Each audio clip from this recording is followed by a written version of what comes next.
Good afternoon. I salute all country people them for outside day. Now number 2 day for number 11 moon country people them. The first PIDGIN news debate inside the new moon as well they go small for finish this year. When 2019 country people them PIDGIN news debate for today country people them will go enter for talking the way they pass inside this week. Palava for insecurity for Douala, we go talk that one as we dey so, it don't so continue. For our war inside Kam Yabasi yesterday, place be Chakara, for place Langonswa, Makia, we be get plenty fight the way be happen for that side. Only for Sika Palava, for boy the way they don't take power for inside their hand. This afternoon, we go talk that arrangement. So for Tori for this afternoon, for PIDGIN news debate, we go talk inside Waka, where Cameroon Renaissance people them, they make them inside Ebolo away first, they be one deny them. After they be talk say okay, make them continue. Sabi say for Yawende this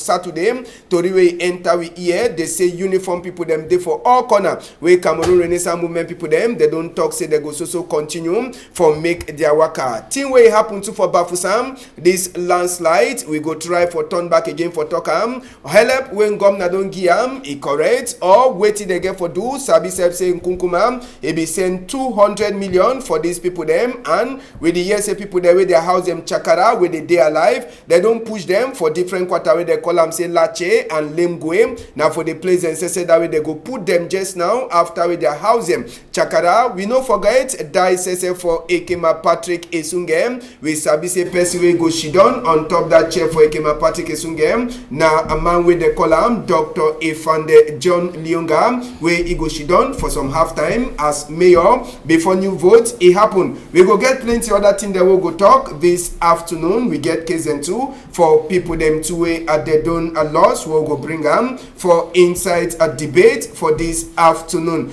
Inside Tori House for this afternoon, we get two people them. I go start with Robert Kedia. Robert Kedia, he been a new combi for inside Tori House where SSF as we una sabi na person wey he come out.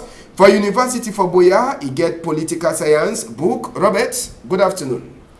Thank you very much for inviting me, Mr. Ambassador, and I'll be glad for this for here. I would like to salute all people, them especially the one them for Bafusam, where they be involved for this terrible incident where it happened, the one the way they lost them life, and the one them way they lost their relative. And for all people them for northwest and southwest region, they want them for forest, they want them for bush, they want the way that they face hard time because of this crisis where don't they hit with for the past 3 years, especially the people them for Bamising, my village where Mrs. F come out, and especially Richard Montong, my paramount chief, where don't the day for try for say Bamising people them where they for Boya, where they for Douala, where they for Bafusam and Yaoundé, me they stop for their rest, they find before when this problem go be solved, they go back for house. All right, we go get another person, Reverend B. Christian. He come on arrive for site for Limbem. For two, can tell we talk as we week it don't happen. Reverend, good afternoon. Good afternoon, Ambassador. And we're glad for your time again. Yes, thank you very much for inviting me. You know, this is for a time where a lot of things happen, and we just pray God say as things happen, may the will of God be done because things happen. You know, one of the things where make I don't feel happy for my weekend because when I be here, the mayor he died for Boya. When I be Boya that Sunday, I be feel bad for say God a creature, it don't be taken away from the earth.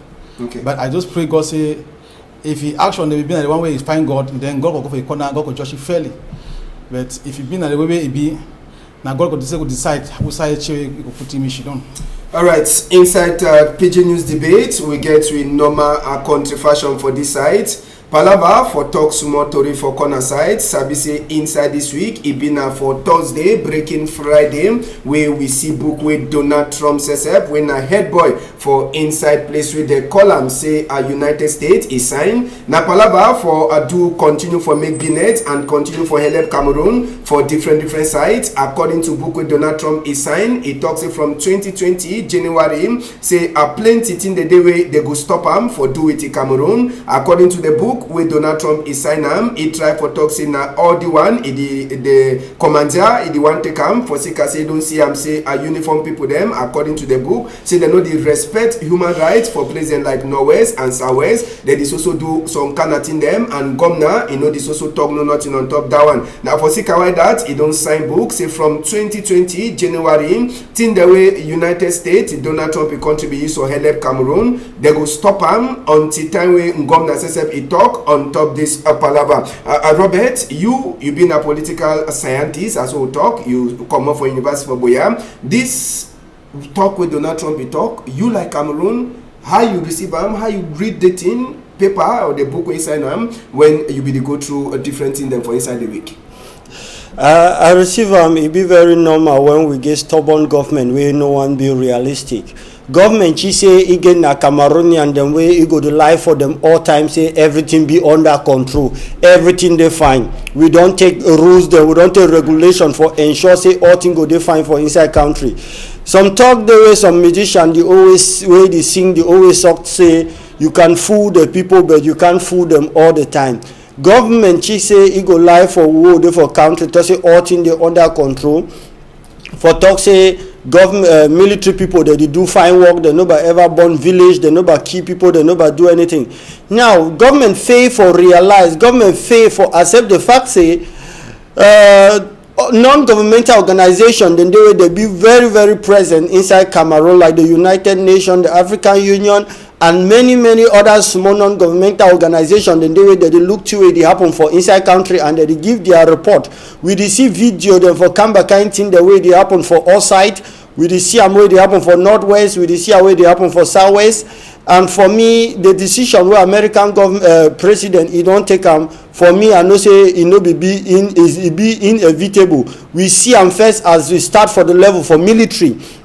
Where they stop their military aid, we don't see as it don't happen step by step where they don't reduce help for Cameroon. And this last one now in Cameroon African growth opportunity act where they be signed and with Cameroon will be given for expire for 2020, but government for America don't talk say since we violate human rights and when a key value for American people, they no go continue again with that trade with Cameroon. When it means say America be conscious, America know thing will happen for Cameroon step by step.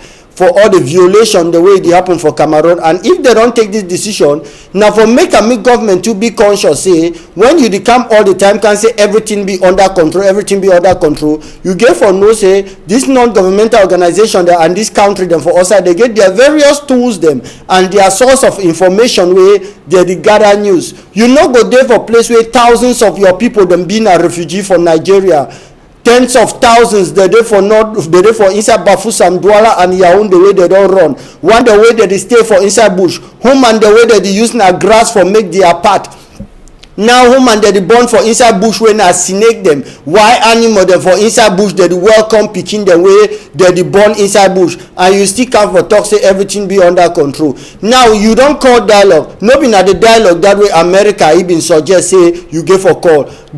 American government don't see say the war it be between government and separatist fighters the way they do for abroad where they get their military for ground. Now why that government for America suggest say talk with this separatist fighter then the way now them go talk for their own army for ground say me the ceasefire, me peace it come. Even the Anglophone people themselves there no be one national dialogue. The Anglophone people themselves there be one bilateral dialogue where it means say it representative for all Anglophones the way they do for Northwest, Southwest and the one the way they do for white man country. They go sit down then they go discuss with the government the way forward. But government decide for bring its own national dialogue where it already adjust all the way it go suit it already make agenda where it go correct for you, adjust the commission the way they go sit down and they go talk. Even we go say for commission for decentralization, government be don already fix the agenda wey federalism no go be wey they go talk about. So na just the problem that way it shows that the government no be serious. And now government for America don continue for isolate Cameroon, and when they start for isolate Cameroon, na fall e dey fall.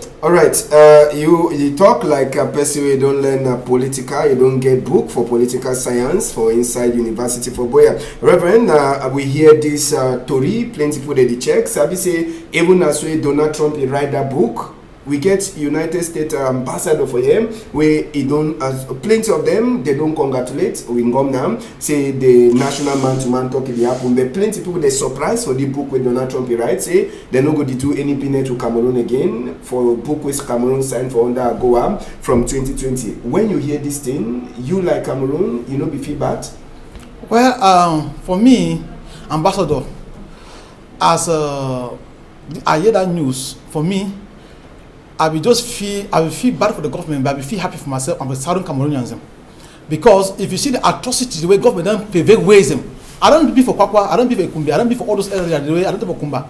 I don't see what's going to happen. I don't work at Kake. Where are the Kwakwa, no Ikumbi? I see how many people they won't play for my front. Maybe some things I talk. Already accused no man. And I accuse no man. I don't talk about what way we talk about where government is denied. You react according to now to say what way America is taken. So all those evidence for things the way government don't cover them. What the government do for the world? I say government cover evidence, information, so that if you say people don't know about what it happened, whereas people already know what way it happened on the ground. So if you government pretend say this, so all things there on the ground, people really die, and this one really die. We get for talk about what we call realistic. Say what you do on the ground. The whole world in know what's on the ground, and all the whole world know what will happen. Because even inside the government system, so the people who have been gone inside the government, they expose even some of the things that inside the government where government do, we don't find. But the people from outside, they expose them. So the people like they say, you know, as a nation, we feel higher God. We say everything be at the level of Cameroon, where people outside don't know. But people outside they get information impossible for Cameroon here. But from information nobody even get away from people outside they give information where it be relative inside Cameroon.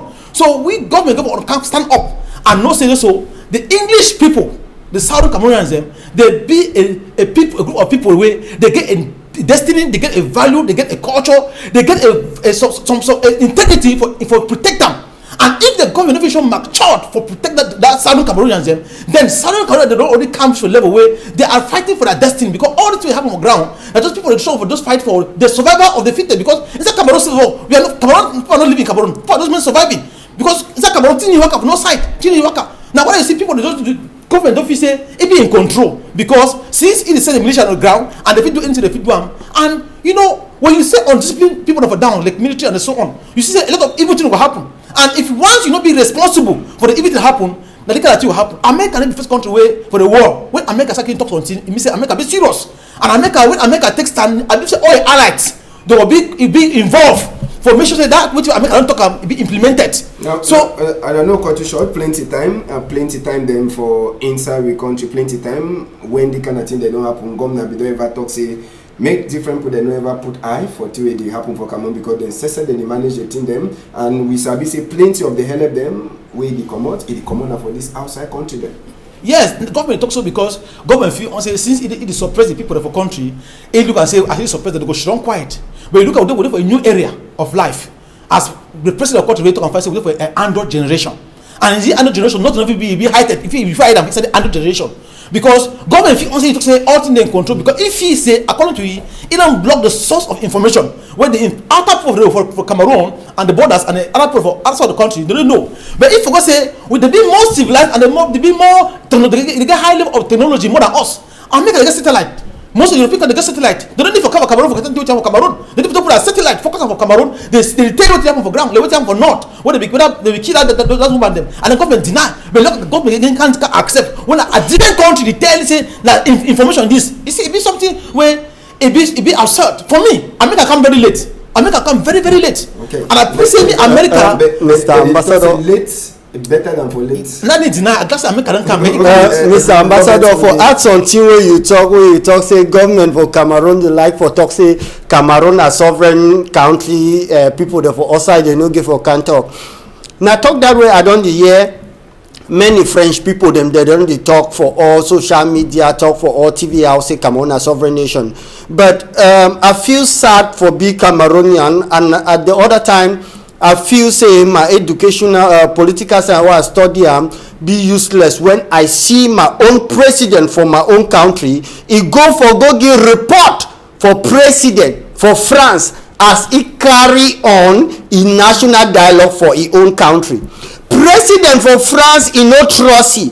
President for France he send his own minister say go for there go hear to president for France he talk. He come Cameroon he get meeting with many people them, even with Joshua Osiabangi and other people them, and he don't go back for go give a report. This one no be a sign of neo-colonialism. This one a sign of colonialism, and this one a pure assimilation when a policy wey French people them be use am time wey they be for Cameroon, and na the same way it don dey happen. If government dey talk say Cameroon a sovereign country wey different country dem no get for intervene, and dem dey show this their loyalty for France, and wey the truth wey e be for all this matter na say Anglophones dey suffer because they dey inside this union, because other English country they do fine. Even Sierra Leone and Liberia wey they comot for Ebola, wey their economy e be go down for 0-0, they even dey better off now. Now we dey suffer like other French country the way they know about fight for get their independence under France. Now just because we dey under this union with them, if we no go dey for this union we for don go far away. So na time for say me French government e understand Anglophone them, e join Anglophone them, so that Anglophone they go fight together for the one big country where we get them, so that we go be free from French colonialism or imperialism, or which time BB talk they go like for column. All right, we go left that chapter for one side, because if you get for talk am, we get for continue for that palaver, then we no go surely finish. Even our time we'll get them go surely finish, we'll never finish talk. Maybe we enter for team for inside country proper. We go start for inside Douala here. It be been a hot day for Douala for Friday for that side for Kamiabasi, and even for places where they call them saying Gonswa, places like Makia, New Bell. When we hear say some group for boys them again, they come out. As well, they see Ketu Moto that they work as well. There are time when they hear say group, if they for this side, they wrong go them. Now so to near them say they be the ton for inside the whole quarter inside a place where they call them say Douala yesterday, and all thing is start now for roadside here. According to Tori we enter we here where they say some group for boys they come out colors where they be one camp for camp active people them. Sabi say plenty of the boy them. They say they be last people them. So now for say that way near them, and even Ketu they be the run with their motor for the whole town for try for see as well they go catch the boy them. Plenty been a place them. They be they lock for inside Douala here yesterday, and Sabi say for night for Friday the same fight it continue as we Tori enter for we here na tear gas where they take Chakara people them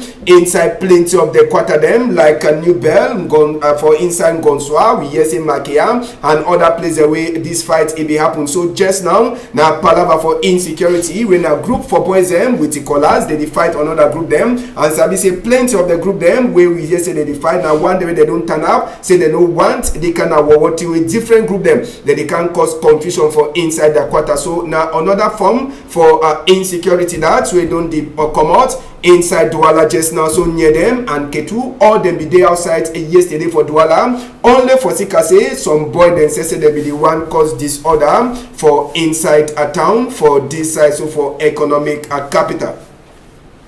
And just for Sabi say after the place is hot, after we place it hot, Ndongamen it be pass for inside place where they call them say Hausa chief for New Bell. Serious Ndongamen be happen for that side, and the new chief for Hausa people they say with uniform people them, all them they be there for inside this Ndongamen will be happen. It be then an opportunity for a new chief for Hausa people them for inside New Bell for talk say true. They want a peace and they don't want a boy there that they can't disturb for all sides. So we get near them, and even head boy for Ketu for Douala side here where they be shidon inside this Ndongamen for see as we they go make peace for inside a New Bell wey na the place that will be the hot. Sabi say plenty people there they be come out even after this ndongament for night on Friday. They no be fit for turn back for house early for sika say it be so hot when the same group for boy they don't enter for inside a quarter for attack people them, thief people them, tin them and other thing they so. Palava for insecurity and palava for the new style them for tin them for happen for Douala. Now so we see them now Reverend Douala. We don't get new style where people they come attack, they come them for group with collars, with knife. They thief people, they attend them, broke people them store. The other day na for corner we here where they can't thief phone, then they last go catch some of them for a Nouvelle Besenge. This one is start again yesterday. This kind of thing for inside Douala with peace in the ever day. How you feel for talk on top of this arena? Ambassador, let's want to say the one thing they were there for this one country where we go for understand. So when you be a government of a nation, the Bible say when man way be righteous they for throne, people they enjoy. But the one way they wicked, where they for throne, many bad things that they happen.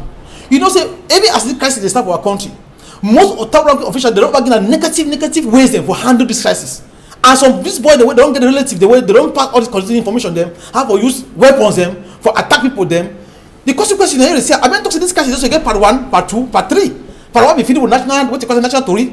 And that national story just be in part 1, part 2 so start where for the film where it happen because the case of Anglophone Christians if they don't handle them well, the Eastern Cameroon what was the Republic though the children of first time the one that's small it go see where you go see for data someone call my head so bam for night for day time because the government not even number one person for put order and if the government need to see don't need to talk peace with more now for put in policy level down where it will help for bring peace.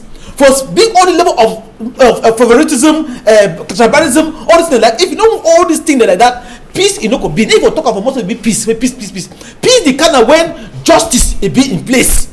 When justice be in place, say you ambassador, you take my phone, they catch you, they will lock you. All man no say ambassador take my phone, they catch you, they will lock you 2 years imprisonment. Ambassador catch you 2 years imprisonment. It could be order, it could be peace. But if you they talk say this, it could happen. So the man do this thing, they don't do nothing. The other one do them, they go do them, they go lock them. The other peace is not gonna be. Because the people when they cooperate, when they commit that crime them, they will always be outside for commit more crimes. But if the government want for being order, the government itself go for first of all put all of its own self. Make sure justice it be na the rot, whether they measure anything, any crime for our nation. Even for it's not from up, whatever popo, ministers are all man forever down. Where if you do anything be corrupt wrong, the law is there for you for face up. If you that's so they put that thing in order, the country go different and peace could be. But if you don't put justice and make us say me all man follow law for the way law they don't talk about according to which way about law talk up. This one it will enter level 2D. Robert, when you see today it happen for Douala, according to Congo Sao here, the main head boy for this boy there they carry collars where they tip people them for daytime, make people they know the open business place. They say na man we don't go for inside in Gata plenty time, but when they go for court, they social level and say even the big people them for near they don't understand the kind of power we get them or whose side the power they come out, but anytime na social disorder. Now this kind of thing for inside Douala, we say Douala first na binet capital plenty thing they get for happen, but for here say people they come with collars for daytime they can't thief you make binet people they for no open their binet place na new one with the year.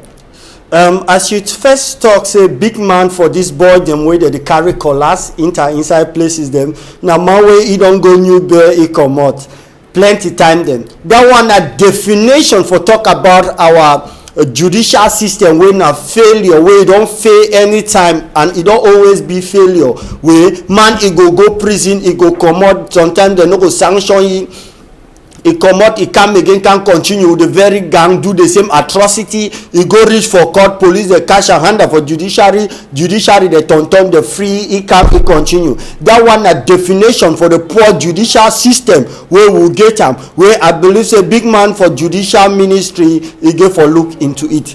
Now we dey talk about Douala, we dey talk about the particular place where it happen.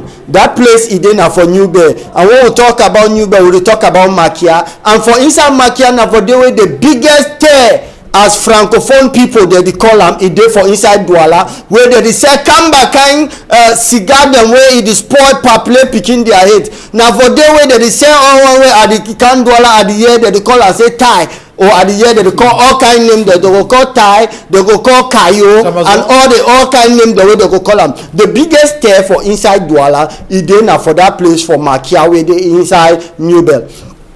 All these police people, them way that they claim where they patrol now for inside they say boy they don't hold colors. All them they know who side that boy they go shidong, they take their cigar the way it turn their head, they go work cause disorder. The big problem I say some of them when they even catch them, they want go leave them, or that they even come out say may they leave them. Sometimes them too they get that problem. It be no that say we need for call name them for them where they don't complain plenty time, but then too they feel am. Now you are the church. So first of all, one we know the make as they call them. I nobody ever see and they call and say Tai or they call and say Kayu or how they call them. On I say we know the make them for Cameroon. How is the inter for Cameroon? Are the number one question that way government give for answer for the people. They give a be responsible for give answer to the people. They're there for them not because we put them for they. They're not there for them not because they get power. They go tell we how all these bad cigar them inside our country where you are boys that they take them. And when it be say they know they go for they go cash all that chef tear the way they sell them. If they know they go cash order now because they give them back Roger for back where they need if you go for that tear them go cash all the big people the way they sell all these things. Now why that the boy them too that they get courage way they go work destroy all these things. Secondly, if government for being a government where it be responsible for provide jobs for a youth them for make the youth them meet a bit busy because on talk the way the sabi talk say an idle mind a devil in workshop. If these boys are for they busy, they get work where they do, they no go carry collars the worker. And a fair fact for sure say they no be normal where I go talk say another issue for cigar because no be na still coincidence say na for they the highest pay for inside Douala is they New Bear where I don't hear that they talk am. So it shows say now this cigar issue it make this boy the populate. Two, it show again say now because the government no one be responsible for give work them because when they talk about say human right or all these things the way that they talk about people that look now only political right the right to vote forget say right for provide work for citizens them for country now government it work these boys they no get work now whether they go to Mumbanga and now whether they wake up for the highway they carry collars the worker for inside quarter. One of my worry for this thing I say the people the way you know say when you dey for on top where you lost focus, our country don't get vision. Most of the people that have power do not get vision for this country. That's why you see most. If you look at the Cameroon system today, Cameroon administrative system, the civil system that we get about in own area, it be corrupt. And why it be corrupt? Because people, incompetent people, that have a position. They see you ambassador to be a good journalist. You do fight. When you give a good position, now can I bother? When you no nothing. Put that position. And then now in the world because with the result say become a brother every side, they cannot will face him. Because that man one go contact a bother on a director on a business what with relative. And when they lucky they don't call for you and they say do so they leave them. And there's so many rooked and arrogant guys them they face our community. And now so with this economic with this crisis we get them, many of them now they say that they come for shares them for manifest their seminar in the open way. If government not sit up and then stop all this type of action where people don't show up for office, they say they get connect, they get all kind of this in the way they fight corruption, but still yet how that going to happen? Now just for sure say this so that connect and all those people, all those agencies where they put our institution there, they be one less, they not be active because people see they in power where they feel safe in the position where they get up government, they feel control any man, they feel control anything. For a good government, a good country, not a law. If that kind of person, if the control will disturb, they will even give you death sentence. Say if you want to start for kill people, then better you say you die. But we are all country here, they look for your first fine.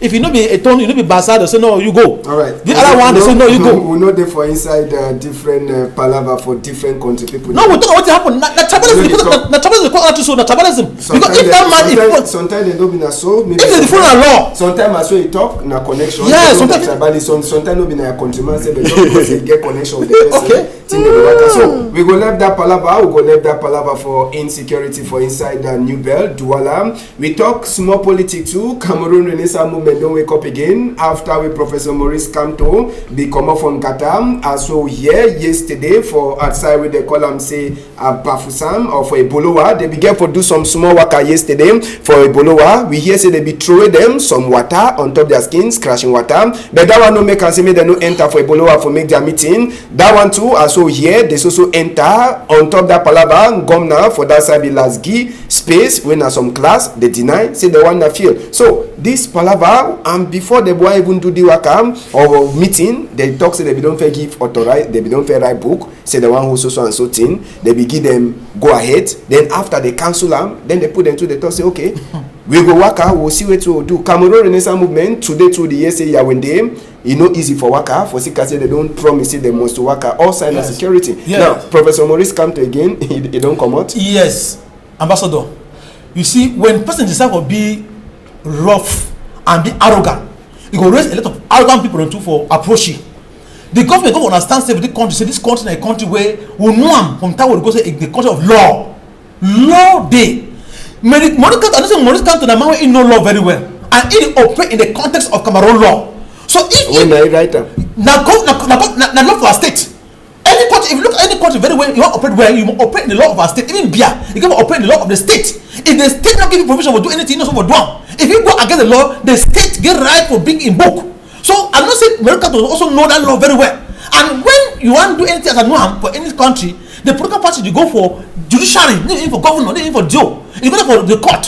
You go the court understand the law of the state. You say, okay, I want to do my party this thing according to this law. The judiciary people will look up, the state council or the lawyers will look up. You say, no, if they according with the law, the validator they give you the go ahead. No man also for stop them again. But if you see our country where people want to fix the for power, they get right for rule country with telephone.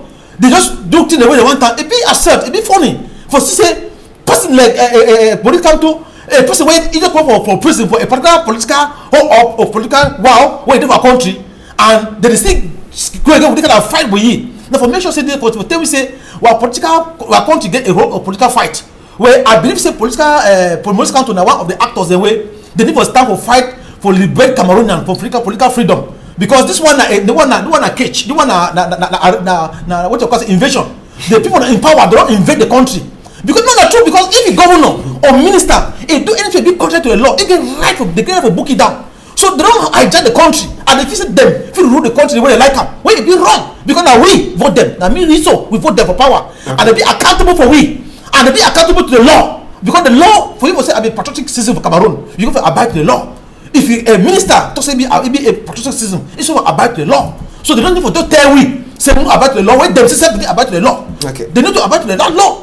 So I believe say Maurice can to operate in the context of Cameroon law, and I believe say the way they operate, and then the way any government official or any political minister go for call because na problem area that one not be important. Okay. The important was say we're going to move forward, and I believe say Maurice Kamto don't come in the country move forward. All right, Robert Maurice Kamto, Professor, I put that title so that no go be like that disrespect. Professor Maurice Kamto. If they from Katabe, come out. Plenty people they check say maybe as we don't come out after the how many 8 or 9 months we should don't from Kata. Maybe he go fear, but a day like say they still go add na power for his skin. You yourself you call it a professor, and it means say he gave sense for book plenty. And you know understand say the politics we do for one man country they different with the politics we do for Africa, especially for French Africa where it be certain say. For French Africa, you did seize power. You need to wait me to give you power on top plate me you chop. And at the very mistake this way, Pani John Fundi, where I get plenty respect for you. It be fair for realizing the early 90s, say it be good for fights. And the way Maurice come to, he don't deserve for fight because he knows he true ballot box for Cameroon, not in Inogo B Street. Now why that he don't deserve for fight? Even though he happen say he no get population, the way we need John Fundi, he be get them. Now for semi government solve this problem, government it turn he use na tribalism for saying na Bamileke man he talk all kind talk. Now the thing now where he don't spread for inside the whole country where tribalism now don't reach. This same thing where the one go do rally for Ebolowa they deny. Now the very thing where it be happen for Sang Malima some few months ago or weeks ago where they be talk say Bafumeng people them, Bamileke people the or Anglophone the way they get business me they come out.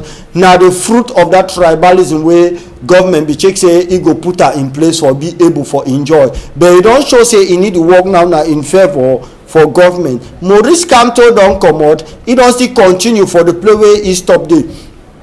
The person wey dey for the way go be big parliamentarian for South region wey e name na Vondo, you two don gather population dem plenty wey dey go for South region, and government now no wan give the liberty of demonstration wey dey be write am for big book for 1996 law wey e dey give freedom make people dem waka. No party no ba ever get that authorization make the waka do no government talk for people dem.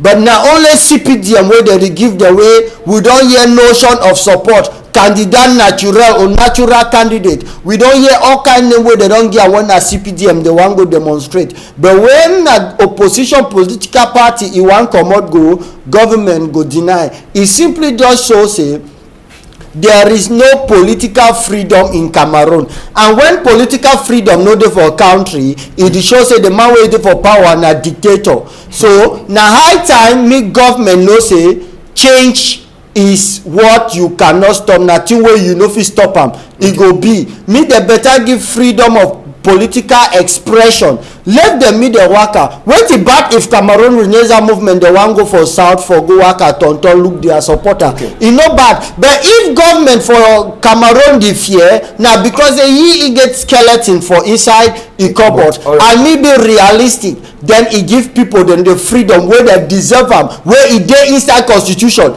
I will still repeat this one. Not be na President Paul Biya they give this freedom. It dey for inside constitution them where representative for the people them for inside parliament they don't vote am and it don't be law. Me he respect this law. You way they ever shout say me people they get Republican value. Me he show a Republican value for the Cameroonian people them. Me give them their political freedom of demonstration. All right, we go left politics one side. Professor Maurice Kamto, we go come back for Monday for here as we pass for Yawinde on Saturday. This Saturday we go take una go for inside place where they call am say Bafusam na Gwache form na for Bafusam 3. Sabi say this week too it be dey na Wawa week for that side. So for Gwache for Bafusam 3 we dey so landslide we mean say Potopoto and water after we plenty rain e fall for that side e carry sote around that kind of 50 people them heads e go with them according to report wey come Nagiam, and according to wait wey they talk around 150 family them just now they no get place. 150 family they no get place where e dey so they go sleep on top. So now just the photo that the image for Gwache village so this landslide it be happen.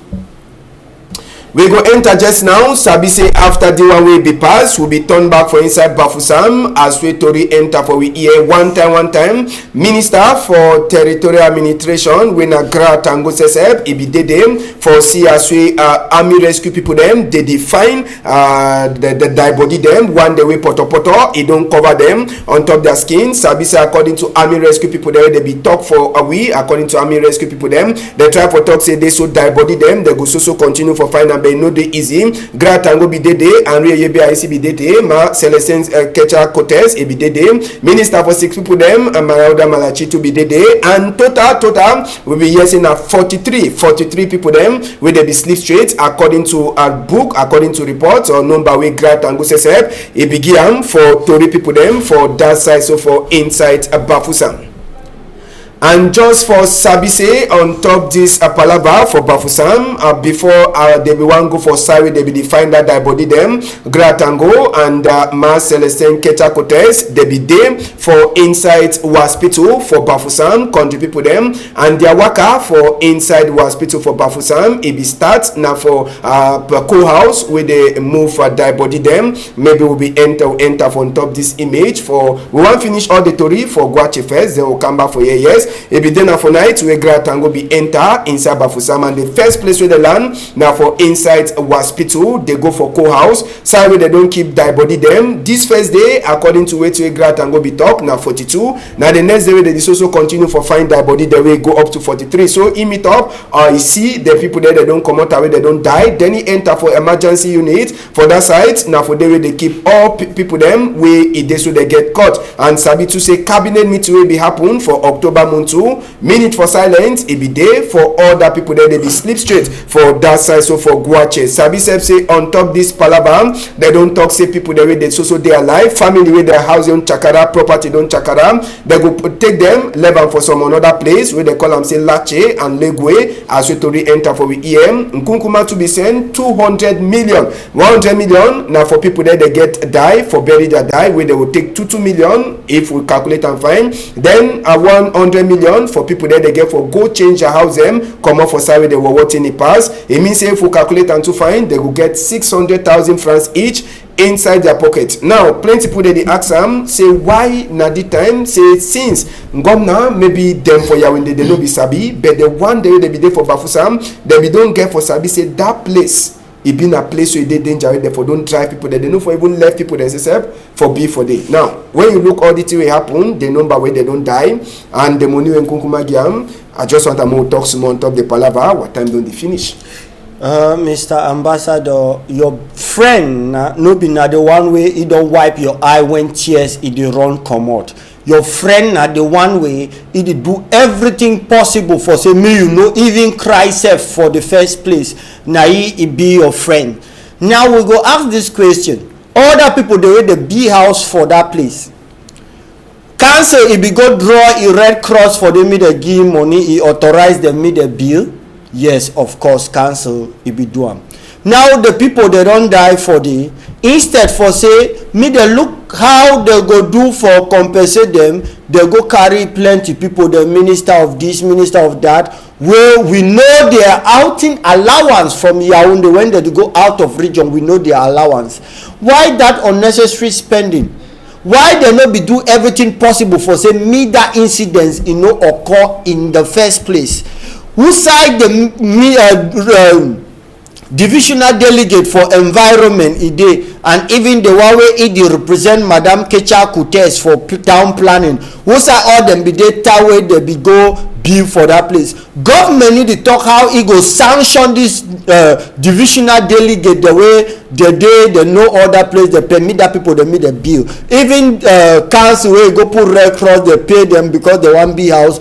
Government but talk about them. They don't carry people them this number of ministers them. Now if you check one minister he allowance for Komo Yaoundé go for central region out of region, you check the allowance there, you calculate other minister the way they go there, you go realize say na plenty money way government it don't spend them. Now where government for fee even prevent am me no occur. Now this thing what they talk say what government give for be very very responsible. No be na say me people then die then you run you go cry you go turn. Now why that I start the story for talk say your friend no be na the one way he don't wipe your eye while you cry, but your friend na that one way he no first one me you even cry. Now government they run for go wipe their face me they no cry. Well government for fit make and say me they no cry by not giving them authorization for bill for the where it go protect the life of the people. 200 billion or million now fine amount of money where you go help the people them as you earlier talk say the one the way they get wound their house they be destroyed they go give them 600,000 and the one them way them die they go give their family 150 family what we don't divide them that 100 million even as way some of we will not be go school reach for some level we don't make the arithmetic now. Reverend Baker saying this landslide now one of the things then that way carry plenty people them heads for inside our country after train accident and maybe it will happen for some now some other one the way don't shock people them moku left palava for northwest and southwest plenty they don't die for day but the one are just one of the things then two way he don't carry people them head for one day. Well, Ambassador, we get sympathy with the people who don't lose their loved ones for that incident. And we pray me God give them their heart for accommodate the pain where they don't receive them for that shock. But still yet, then we want to carry ourselves, go back to our state. And one of the things where I feel talk for here as a Cameroonian, that we not get an active president. We not get an active president. If the president probably be voted, he want enter office, he must know say so he be competent enough for serve the Cameroon population. Because people don't feel die for that magnitude. You see, president himself don't be there. Anything we look at very since he take power for this really elect. Let's tell people they say that Atango now be president of Cameroon. Now be number 9 shirt. Yeah, they be number 9 shirt because any place where you see a president so obedient, see Atango they be. They don't get distinction or function. Because that one, the minister of land planning, they were so big ahead of that stuff. That they were so beginning hand all those things them. But minister of land planning and family, minister of territorial administration, he get a role for play too. But the people say you said it will not be minister for environment, minister for environment, minister of urban planning, they Cameroon. Minister they say we don't already push responsibility the way any man they do anything the way if you don't government for survive the government. They need to follow policies, they need to follow this thing because that kind of thing like that, it causes a lot of pain for the people. And if the president is so the food, where then they're not very people for Bashi, they're voting for power.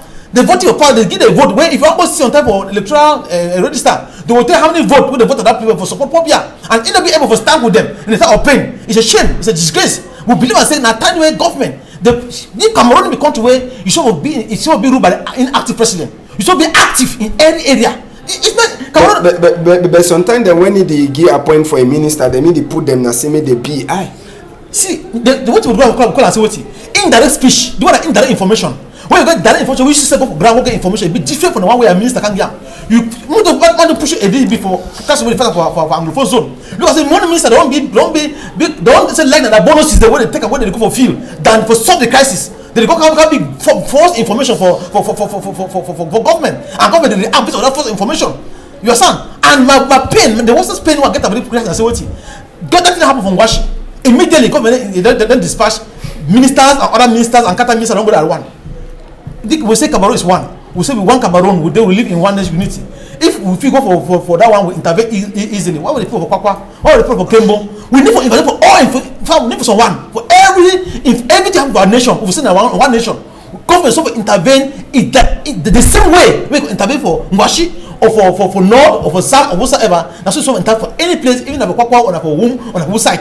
That one too don't bring a lower to for big Cameroon and especially the English saying Cameroon and for city so that marginalization and discrimination is still be a high level where it never be broken even though the country is for kind level where economy for down. The government never still learn from that. Okay, we go enter small for this what story will finish. We will surely finish with this story for this afternoon. We go take una enter to for Boya people them just now. They so get big cry die for their mind. They get big cry die. Sabi say people them say they no be even they no be belief. Yes, they no be belief say they so one of their own big tree na Iroko as we they call him. Ekema Patrick Esungem. He fall for that side so for he fall for inside Wala Yem. Even as so no be there for inside Boya, so it be there na BB cry for inside compound for Oga Ekema Patrick Esunge for Sunday as we Tori enter for people them here say they so Padiman he don't kick bucket and that one it be happen now for inside Douala here on Saturday as we Tori enter for we EM plenty people them DBC Ekema Patrick Esunge last come out will be come out it be there for inside hospital for Boya man adime could go for hospital for Boya side there for talk on top the last community where people they be see Ekema Patrick e be then official where he go give this ambulance na small ambulance where they like small hospital for say medicine the day for inside na Dr. Mukake Martin Sese we be talk for he come good as we he can give them that ambulance Friday all they be talk they no be sabi say it go be the last day where Ekema Patrick they go see him but just now Tori the talk say na first deputy mayor Dr. Efande John Yonga he go shidon like half-time mayor for Boya before they put new mayor for that side. We they put it for chair for number 7 day for inside this moon. We hear say Motombi Mbome Emmanuel where be get for Shidon on top that chair. The two meeting where SDO Emmanuel Ngamba Ledu he be hold am for Limbe. He no be sure he hate. So for Sikada one, Dr. Efande John Lyonga he go be small mayor at least for 60 days before they get new mayor for inside Boya. Last story for this afternoon, Reverend, maybe you get small talk as well they finish this afternoon on top Palava. Ekema Patrick Esunge we sote now, even as we official talk never come out. The talk say na heart he make him before he die. Well, Ambassador, what way everybody waiting for power, waiting for authority, it's part of our country. Ekema die like a signal for any person waiting for power. So maybe you get this life, now God get this life.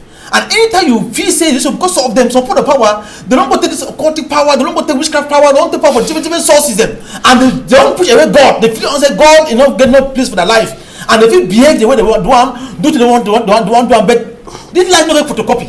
We're gonna have one original copy in their life, and when the original copy don't be take off fab, that's all. You don't get no photocopy if you give photocopy.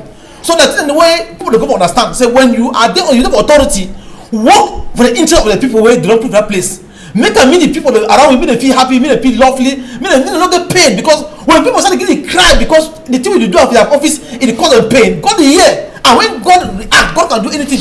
God can start 1 minute to say so this life, the air will get them, it take them, we take an all that. Naigiam. So if they need a say so God for anybody with authority, ministers and whether it be governor, you will SDO or you mayor, who no say this die for Ekeba, it can be a whole signal, a whole warning. So we get to understand say this, so the office where you dey now God them put it for day, and if you don't work according to where God want them, God will translate you as well as translate our brother Ekema. Okay, Robert, you be don't be for inside boya for time, plenty time, and you be sabi the man. But when you hear about it die, what you get for talk? We no one anything, but we sabi say all man get your own feelings for the man where he don't die. If we sabi say even if you die, you must also get some good thing that live and for people their mind. Anyway, he don't die, and now our culture say when man die, we'll cry for it and we'll bury. But to be honest with you, me I no give me no good thing with me I ever remember for Esunge he die. Esunge na man we don't see himself for inside a council, he get problem with his assistant to take it dismiss and the order. Esunge na still the very man we see for inside CPG where he says he don't talk plenty times say Fako early then to follow you wish. Esunge na still the very man for his own school where he be school for the commode they talk say he get fake certificate. Esunge na still the very man where all business people them for inside Boya the one that for corner road where he broke them store and mami the way that they sell planty where would call them say buy and sell them they go through pain because of it. You see the way he die, some people then they celebrate. It just show say ye Esunge he be misplaced a priority. I no go talk say he be being a bad man, but I talk say he misplaced a priority. Wait I mean so. People then be electing and say me save the people, but he no save the people the way they elect he decide for saving our government when a position for man that way they appoint you. When government appoint you, you fit serve that government, but when people they elect you, you get for serve na people. But ye be forget about the people them is serve na government. So now the thing that way we see this action where they do na action where they show say he don't come back for Kangi for people the way they be voting.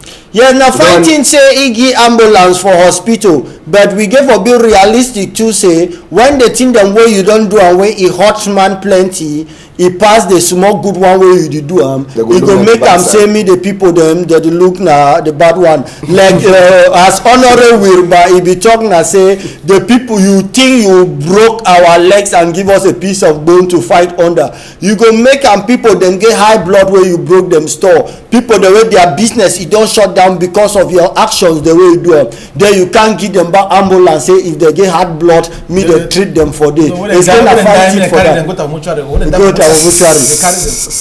Okay, we get one last thing we will talk. One last thing. Okay, make we take announce we did for we before just now. Yes, now the announce will be the last chapter for Turin. We go enter just now. We get two announce. We start with Cynthia. They calling her Cynthia Ukamaka Ebule. Cynthia Ukamaka Ebule. We get 21 years. Now Ma Helen Chidima. They talk say this a Pekin. Where they call her Cynthia. It disappear. He get 21 years. And they talk say this so he come out for house. Now 2 weeks away. He come out after we be get some small fight or quarrel with a papa and mommy them for house. They say they will be then since we come out he never turn back for family house for Nouvelle Route Besenge and the talk say the pikin he be then a pikin way e dey for a 5e na for inside some college for Douala here. They say e dey talk na only Queen Elisa e country talk the pikin hate e turn up fine. So ma as Ellen ma Ellen Chidima e dey beg any man wey e don see this e pikin Cynthia Oka Maka Ebule say make it try for take it for any Ketu or near them office where they for corner, or you call the number the way they send for before tele 679-479-681 or 674-700-975. If no be so, bring it for Equinoxe Tori House. Madame Hélène Chidima annonce la disparition de sa fille, la nommée Cynthia Okamaka Eboulé, âgée de 21 ans. Elle serait sortie de la maison il y a 2 semaines après une dispute avec ses parents et depuis ce jour, elle n'est pas retenue au domicile familial 6 à Nouvelle Route Bessengue. Lors de ça, la jeune élève est en classe de 5e dans un lycée de la place. Elle s'exprime bien en anglais et jouit de toutes ses facultés mentales. Madame Hélène Chidima prie toute personne qui la reconnaît ou des bergers de bien vouloir la contacter au numéro que vous voyez sous l'écran 679-479-681 ou 674-700-975 ou encore se rapprocher de la radio Equinoxe 6 à Bonakwanga.